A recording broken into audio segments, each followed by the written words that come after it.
Hello students, I am Suman Tevatia and I am going to tell you about direct and indirect speech and you can say narration. Narration के बारे में आज मैं आपको बताने जा रही हूँ और आपका इम्पोर्टेंट पार्ट है, ये ग्रामर का इम्पोर्टेंट पार्ट है। तो सबसे पहले तो बात ये होती है कि what is direct and what is indirect. Direct और इनडायरेक्ट ये है क्या। देखो क्या होता है बेटा कि जब हम कोई बात करते हैं, स्पीच होती है, देखो स्पीच होती है और जब हम कोई बात करते हैं तो हमारे सामने दो तरीके हैं उसके, डायरेक्ट और इनडायरेक्ट। यानी कि हम उस बात को या तो डायरेक्ट बताएं या इनडायरेक्ट बताएं। अब डायरेक्ट और इनडायरेक्ट है क्या ये देखना है। डायरेक्ट क्या है कि किसी की बात को, किसी स्पीकर ने कोई बात बोली और उसकी बात को हम एज इट इज, ज्यों का त्यों, उसी के वर्ड्स में किसी दूसरे को बताते हैं, तो ये आपकी क्या हो गई, इनडायरेक्ट स्पीच। जब किसी वर्ड ने हमें बात कही, उसके वर्ड्स ज्यों के त्यों हमने किसी दूसरे को बताए, तो ये डायरेक्ट स्पीच है।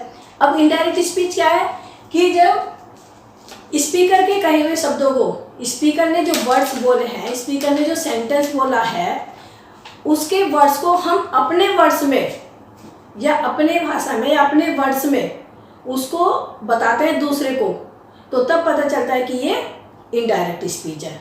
ठीक है, कहने का मतलब क्या है कि स्पीकर के कहे गए शब्दों को ज्यों का त्यों यानी कि एज इट इज कह देना, वो डायरेक्ट स्पीच है। और जब स्पीकर के कहे गए शब्दों को हम अपने शब्दों में कहते हैं, उसकी कही हुई बात को हम अपने शब्दों में कहते हैं, that is indirect speech. Okay, सबसे पहले तो जानना जरूरी यही है कि डायरेक्ट स्पीच क्या है और इनडायरेक्ट स्पीच क्या है। ओके, अब देखिए, अब एक बार एग्जांपल से यूं भी समझ सकते हैं कि डायरेक्ट और इनडायरेक्ट स्पीच है क्या। सपोज आप क्लास में बैठे हैं, किसी बच्चे से मैंने जाके पूछा, have you done your homework? He said, yes ma'am, I have done my homework. Okay, but I didn't listen. मुझे उसकी आवाज़ समझ में नहीं आई। मान लो, ऐसा सपोज कर लीजिए, मुझे उसकी आवाज़ समझ में नहीं आई।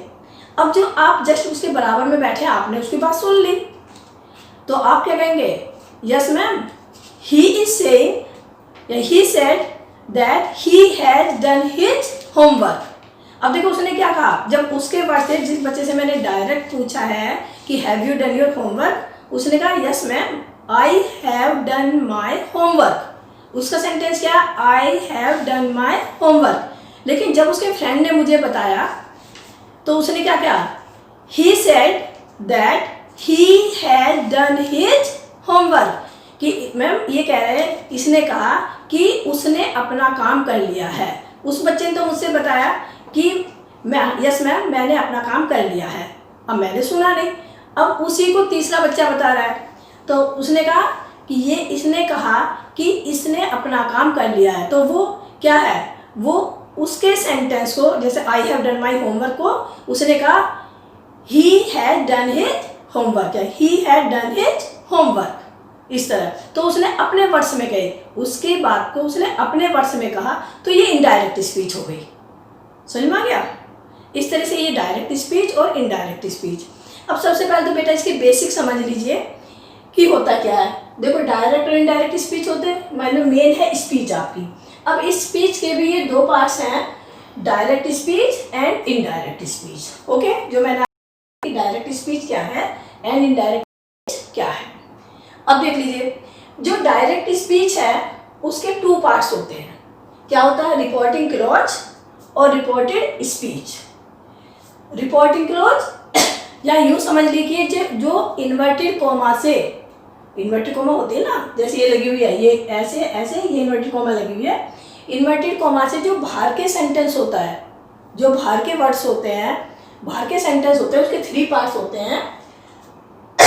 यानी वो रिपोर्टिंग क्लॉज होती है, जो इन्वर्टेड कोमा से बाहर रहते हैं, उसके भी फिर थ्री पार्ट्स होते हैं, speaker, reporting verb and object. कहने का मतलब क्या है कि रिपोर्टिंग क्लॉज जो है उसमें थ्री पार्ट्स होंगे। स्पीकर यानी कि जो कोई बात कह रहा है उसको हम सब्जेक्ट भी बोलते हैं, स्पीकर को यानी कि कहने वाले को हम सब्जेक्ट भी बोलते हैं। तो आप सब्जेक्ट भी कह सकते हैं, स्पीकर हो गया। रिपोर्टिंग वर्ब, अब रिपोर्टिंग वर्ब क्या होती है? इस रिपोर्टिंग वर्ब से टेंस का पता चलता है कि जो कहने वाला है वो प्रेजेंट में बोल रहा है, पास्ट में बोल रहा है, फ्यूचर में बोल रहा है, इसलिए हम इसे रिपोर्टिंग वर्ब कहते हैं। वर्ब इस साथ में इसको दिया हुआ है। नॉर्मली क्या होता है? Say, says, said to, says to, will say, इस तरह के ये वर्ड्स होते हैं, इनको हम रिपोर्टिंग वर्ब कहते हैं। ओके, फिर इसका ऑब्जेक्ट। ऑब्जेक्ट क्या होता है कि वो किसी से कोई बात कही होगी उसने। देखो दो तरीके होते हैं, कई बार तो उसने खुद ही कह दिया, तो स्पीकर रिपोर्टिंग वर्ब तो कंपलसरी है, वो तो होंगे ही। ऑब्जेक्ट कई बार होता है, कई बार नहीं भी होता। किसने वो बात किससे कही उसने, तो ये ऑब्जेक्ट है। जिससे कही वो बात, वो आपके इसका ऑब्जेक्ट है। क्लियर? अब रिपोर्टेड स्पीच क्या है? रिपोर्टेड स्पीच जो इन्वर्टेड कॉमा के अंदर सेंटेंस है, that is called reported speech.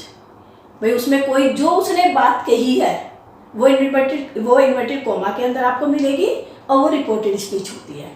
अब जैसे मैं इसी का एग्जांपल दे दूं आपको। स्पीकर क्या है? सपोज मैं एक एग्जांपल लिख के दे रही हूँ डायरेक्ट स्पीच का। ओके, सपोज मैं लिख रही हूँ ही सेड टू मी। अब देखो मैंने ये वर्ड लिखे हैं ही सेड टू मी। अब इसके पार्ट्स देख लीजिए। जो ही है ये स्पीकर है, कहने वाला है।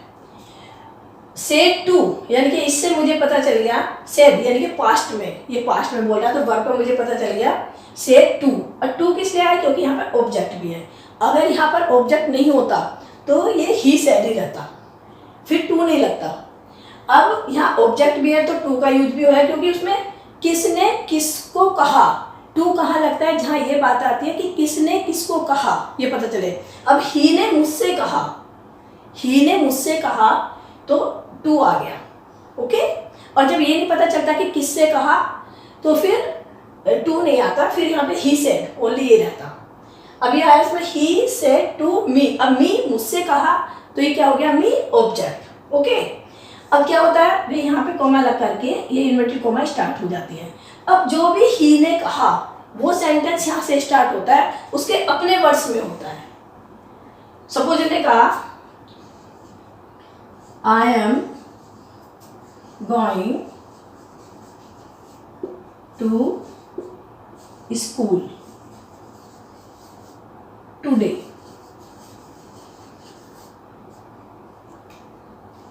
Inverted comma close. अब देख लीजिए, उसने कहा I am going to school today, कि मैं आज स्कूल जा रहा हूँ। ठीक है, अब ये इसके पार्ट्स हो गए। स्पीकर, रिपोर्टेड वर्ब हो गई, object and it is reported speech. ठीक है, ये तो हो गए इसके जो बेसिक हैं। अब क्या करेंगे हम इसको? जब हम इनडायरेक्ट में चेंज करते हैं, हमें मेनली क्या सीखना है? डायरेक्ट से इनडायरेक्ट में चेंज करना। अब इसके बेटा काफ़ी रूल्स हैं जो स्टेप बाय स्टेप मैं आपको कई वीडियो में बताऊंगी। इसके काफ़ी रूल्स हैं।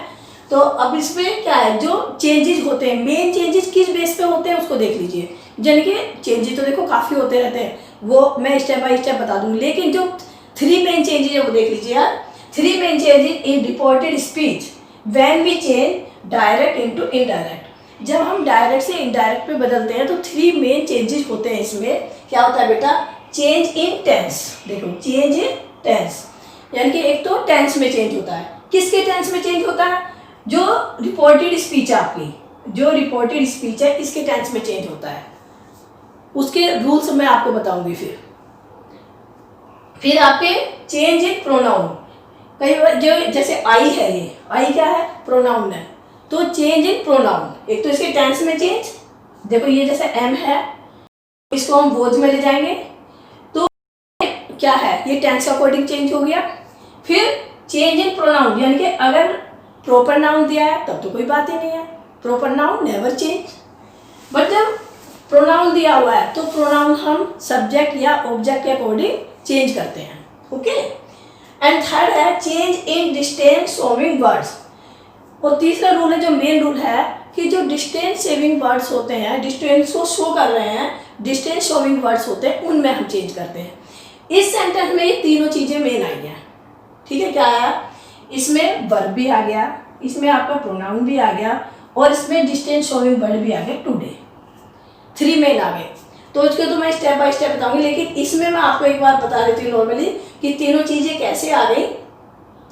अब हमने देखा कि ये पहले पास्ट में है, जब ये प्रेजेंट या फ्यूचर में होते हैं तो ये चेंज नहीं होता इसके अंदर का टेंस, वो मैं बताऊंगी डिटेल में। लेकिन फिलहाल आप इतना समझ लीजिए कि ये हमारा पास्ट में है, तो इसको मैं कैसे करूँगी फिर, he said to me, said to को हम किस में चेंज करते हैं, टोल्ड में, ठीक है। बस इसी एग्जाम्पल को बता रही हूँ, फिर तो मैं स्टेप बाय स्टेप बताऊंगी। ही सेड टू मी, तो मैं इसको क्या करूँगी, यहाँ पे लिख देती हूँ, तो ही टोल्ड में चेंज किया मैंने इसको, ही टोल्ड मी। अब क्या होता है, कंजंक्शन हमारा दैट लगता है इसमें, दैट, कंजंक्शन दैट लगाया, कंजंक्शन दैट कहाँ पे लगता है, फिर ये हमारी इन्वर्टेड कॉमा हट जाती है, इसको हम रिमूव कर देते हैं और इसकी जगह हम दैट कंजंक्शन लगा देते हैं, ओके। फिर अब ये आई आ गया प्रोनाउन, आई क्या है, ये फर्स्ट पर्सन है, तो हम इसे सब्जेक्ट के अकॉर्डिंग चेंज कर रहे हैं, तो यहाँ मैं ले जाऊंगी ही। तो क्या हुआ, सबसे पहले हमने प्रोनाउन को चेंज किया क्योंकि यहाँ पे प्रोनाउन आया है, आई को मैंने ही में चेंज किया, दैट ही। अब इसको देखिए, हमारा रूल होता है कि हम प्रेजेंट को पास्ट में लेके चलते हैं। अब ये एम है तो इसकी जगह पे क्या लगा दूंगी, वॉच, दैट ही वॉच। अब गोइंग तो रहेगा ही, ये प्रेजेंट कंटिन्यूअस है तो इसको मैं पास्ट कंटिन्यूअस में लेके जाऊंगी। He told me that he was going to school that day, अब देखिए ये आपका टुडे जो है डिस्टेंस शोइंग वर्ड है, इस डिस्टेंस को पता था, अभी टाइम की डिस्टेंस हो सकती है वो कैसी भी, मतलब किसी भी दूरी को निकटता में चेंज करना। कुछ वर्ड्स ऐसे होते हैं जो हमें नियरनेस शो होती है, उससे हम उसे डिस्टेंस में शो करते हैं, ठीक है ना। अब ये क्या होता है, टुडे का मतलब आज, और जब टुडे तो अब उसको मैं डिस्टेंस शोइंग वर्ड्स में चेंज करूँगी, क्या करूँगी, दैट डे, टुडे को दैट डे में चेंज करूँगी। इसकी टेबल है पूरी, मैं आपको बता दूंगी कि कौन कौन से वर्ड कैसे होते हैं, दिस को दैट में, दीज को दोज में, तो इस तरह से ही टुडे को दैट डे में चेंज करते हैं। तो हमारे 3 मेन चेंजेस इसमें आ गए इसी सेंटेंस में, कि हमने क्या किया, हमने प्रोनाउन को चेंज किया, हमने उसके वर्ब को, हेल्पिंग वर्ब को चेंज किया, इनके टेंस को चेंज किया, और फिर हमने उन वर्ड्स को चेंज किया जो डिटेल्स और नियरनेस शो करते हैं, ठीक है। ओके स्टूडेंट्स, तो ये थे इनके बेसिक्स। फिर मैं स्टेप बाय स्टेप आपको नेक्स्ट वीडियो में बताऊंगी। Thank you very much.